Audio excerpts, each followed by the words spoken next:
Hello everyone, welcome to Clear Judiciary. आज से हम लोग भारतीय साक्ष्य अधिनियम 2023 स्टार्ट करने वाले हैं और जो आज हमारा फर्स्ट टॉपिक है वो है प्रिजम्पशंस। प्रिजम्पशंस भारतीय साक्ष्य अधिनियम का एक काफ़ी इंपॉर्टेंट टॉपिक है। जब भी हम प्रिजम्पशंस को देखते हैं तो हम ये देखेंगे कि प्रिजम्पशंस डेफिनेशन क्लॉज में जो किसी भी एक्ट का डेफिनेशन क्लॉज होता है, इंटरप्रिटेशन क्लॉज होता है, क्या वहाँ वो properly as a word defined है या नहीं है। तो जब हम सेक्शन 2 देखते हैं तो हम देखते हैं कि presumption as such as a particular word वहाँ पे डिफाइंड नहीं है, लेकिन उसकी जगह पे कुछ एक्सप्रेशंस हैं जो डिफाइंड है। For example may presume, shell presume and conclusive proof. तो ये कुछ एक्सप्रेशंस हैं जो प्रिजम्पशन को डिफाइन करते हैं। इससे पहले कि हम उन एक्सप्रेशंस पे जाएं, उन सेक्शंस पे जाएं, हम समझते हैं कि प्रिजम्पशन को हम कैसे समझ सकते हैं। Presumption basically it is an inference of facts which the court draws from other known or proved facts. Basically ये inference होता है कुछ facts का जो court draw करती है from other known और other proved facts. अब जब मैंने यहाँ पे बात की है अदर नोन और प्रूव फैक्ट्स, तो उसको एक नॉर्मल डेली लाइफ एग्जांपल से समझ लेते हैं। मान लीजिए कि आपने एक लेटर लिखा है और उसको नॉर्मली जैसे लिख के उसका एड्रेसी का नाम लिख के सारे डिटेल्स को लिख के आपने पोस्ट कर दिया है।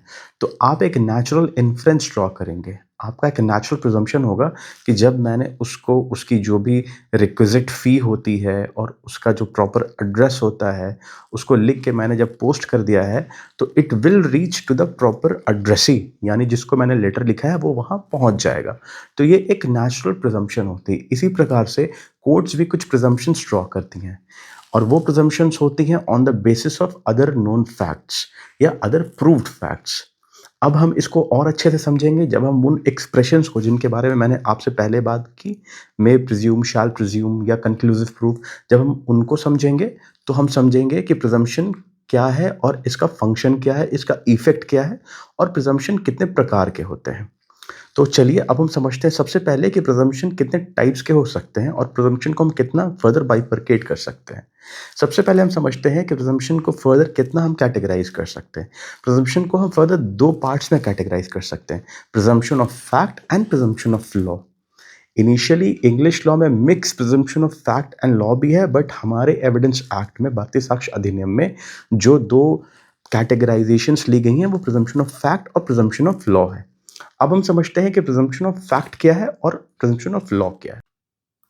अब हम प्रिजम्पशन ऑफ फैक्ट को समझते हैं। सेक्शन 21H बात करता है मे प्रिज्यूम की। मे presume basically presumption of fact है। हम देखेंगे कि सेक्शन 21H की जो लैंग्वेज है, जो वर्ड्स इस्तेमाल किए गए हैं प्रोविजन में, वो किस प्रकार से हैं। Section 21H may presume whenever it is provided by this adhiniyam that the court may presume a fact, it may regard such fact as proved unless and until it is disproved or may call for proof of it. So basically यहाँ पे हम देखते हैं तो यहाँ पे दो layers हैं। जब भी कोई फैक्ट कोर्ट के सामने रखा जाता है तो जब वहाँ पे मे प्रिज्यूम अगर होगा, वो वर्ड इस्तेमाल हुआ होगा, तो कोर्ट उस पर्टिकुलर फैक्ट को प्रूव्ड मानेगी।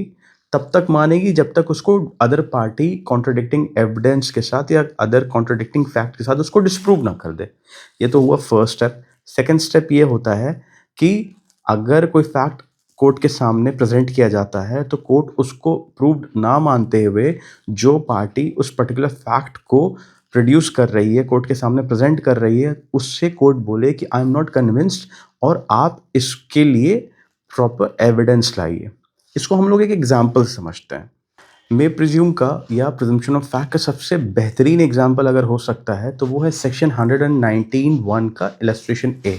वहाँ पे बात होती है कि जब किसी पर्सन के पोजेशन में, किसी भी व्यक्ति के पोजेशन में कोई स्टोलन गुड्स मिलता है तो दो प्रिजम्पशंस हो सकती हैं। पहला तो ये कि वो व्यक्ति खुद चोर है, पहला।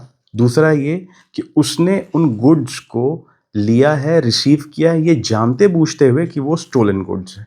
ये दो प्रिजम्पशन सीधे सीधे आएगी, लेकिन उसकी एक्सेप्शन क्या है। ये दो प्रिजम्पशंस की एक्सेप्शन ये है कि अगर वो व्यक्ति ये बता दे कि नहीं, ये जो पर्टिकुलर गुड्स हैं ये स्टोलन गुड्स नहीं है, मैंने इसको सो एंड सो शॉप से, सो एंड सो आउटलेट से खरीदी है, इसका मेरे पास प्रॉपर बिल है, तब तो वो थीफ प्रिज्यूम नहीं होगा, लेकिन जब तक वो ये अकाउंटेबिलिटी वो उसके अकाउंट नहीं दे पाता है तब तक उसको कोर्ट या तो मानेगी कि वो खुद थीफ है, चोर है, या फिर वो जानते बूझते उसने उन गुड्स को रखा है अपने पास, रिसीव किया है ये जानते बूझते हुए कि वो स्टोलन गुड्स हैं। अब हम समझते हैं कि प्रिजम्पशन ऑफ लॉ क्या है। प्रिजम्पशन ऑफ लॉ को बेसिकली हम फर्दर कैटेगराइज कर सकते हैं rebuttable presumption of law and irrebuttable presumption of law. Rebuttable presumption of law वो प्रिजम्पशन है जहाँ पे कोर्ट के सामने जब भी कोई फैक्ट प्रोड्यूस होता है तो कोर्ट उसको एज प्रूव्ड मानती है और ऑपोजिट पार्टी के पास इतना स्कोप रहता है, इतना विंडो ऑफ अपॉर्चुनिटी रहता है कि वो अदर कॉन्ट्रडिक्टिंग फैक्ट्स या एविडेंस के साथ उस पर्टिकुलर फैक्ट को जिसको कोर्ट ने प्रूव्ड माना है उसको वो रिबर्ट कर सके, कॉन्ट्रडिक्ट कर सके। लेकिन जहाँ पे इररिबर्टेबल प्रिजम्पशन ऑफ लॉ रहेगा, यहाँ पे कोई भी कॉन्ट्रडिक्टिंग एविडेंस या कोई भी नेगेटिंग फैक्ट्स को प्रोड्यूस करने के लिए कोर्ट अनुमति नहीं देगी, परमिशन नहीं देगी। इसको हम लोग समझते हैं जब हम शैल प्रिजम्पशन पे जाएंगे और उसको पढ़ने के बाद हमें ये चीज़ें क्लियर हो जाएंगी। सेक्शन 2(1)(l बात करता है शैल प्रिजम्पशन की। Shall presumption basically rebuttable presumption of law है। यहाँ पे जब हम प्रोविजन के लैंग्वेज को देखेंगे तब हमें कुछ क्लैरिटी मिलेगी कि शैल प्रिजम्पशन जो basically rebuttable presumption of law है वो क्या है। 2(1)(l बात करता है शैल प्रिजम्पशन की। शैल presume whenever it is directed by this अधिनियम that the court shall presume a fact, it shall regard such fact as proved unless and until it is disproved। तो इसकी बेयर रीडिंग से हमें ये clarity मिलती है कि जब भी कि कहीं पे लिखा रहेगा कि the court shell presume a fact तो वो प्रिजम्पशन ऑफ लॉ है। अब यहाँ पे क्या होता है प्रिजम्पशन ऑफ ये शैल प्रिजम्पशन में कि जब भी कोई फैक्ट प्रोड्यूस किया जाएगा, प्रेजेंट किया जाएगा in front of the court, वहाँ पे कोर्ट के पास कोई भी डिस्क्रिशन नहीं है। In fact on the contrary court is mandated by law. Court के ऊपर एक मैंडेट होता है बाय लॉ कि वो उस पर्टिकुलर फैक्ट को एज प्रूव्ड माने। सिमिलरली लाइक जब जैसे हमने देखा मे प्रिजम्पशन में बस फर्क ये है कि मे प्रिजम्पशन में वहाँ पे डिस्क्रिशन था। मे प्रिजम्पशन में वो उस पर्टिकुलर फैक्ट को प्रूव्ड माने या नॉट प्रूव्ड माने, लेकिन यहाँ पे है कि court shall regard that particular fact as proved.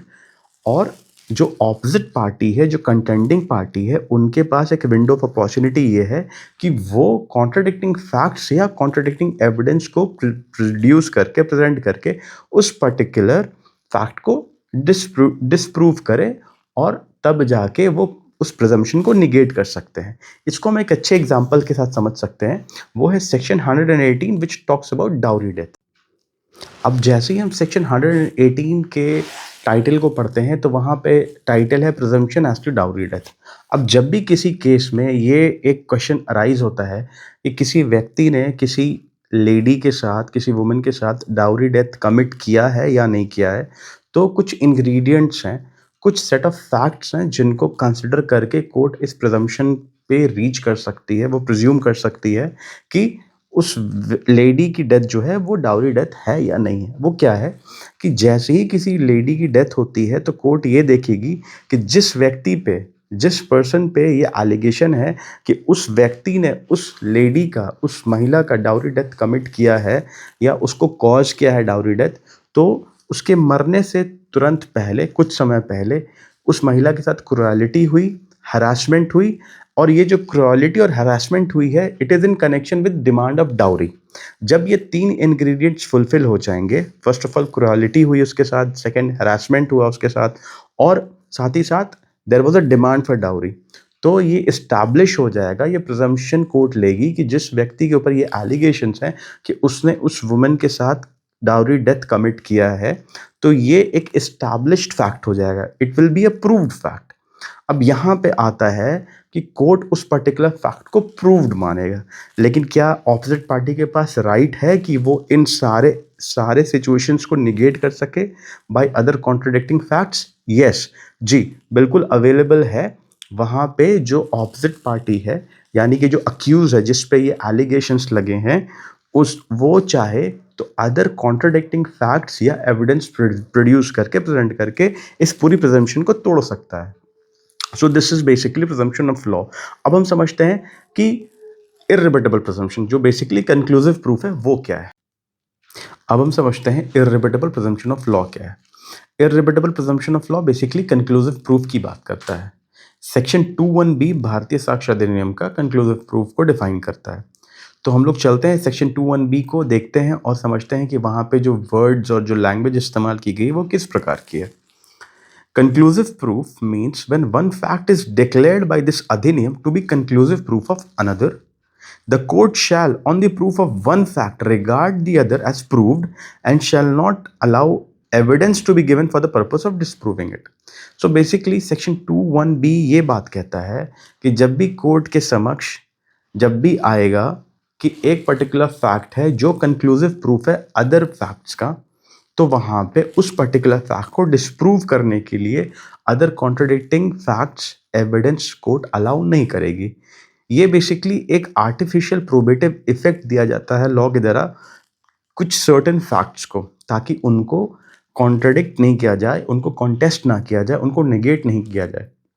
इसका हम एग्जाम्पल समझते हैं सेक्शन 116 से। सेक्शन 116 जो है उसका टाइटल बात करता है कि birth during marriage conclusive proof of legitimacy.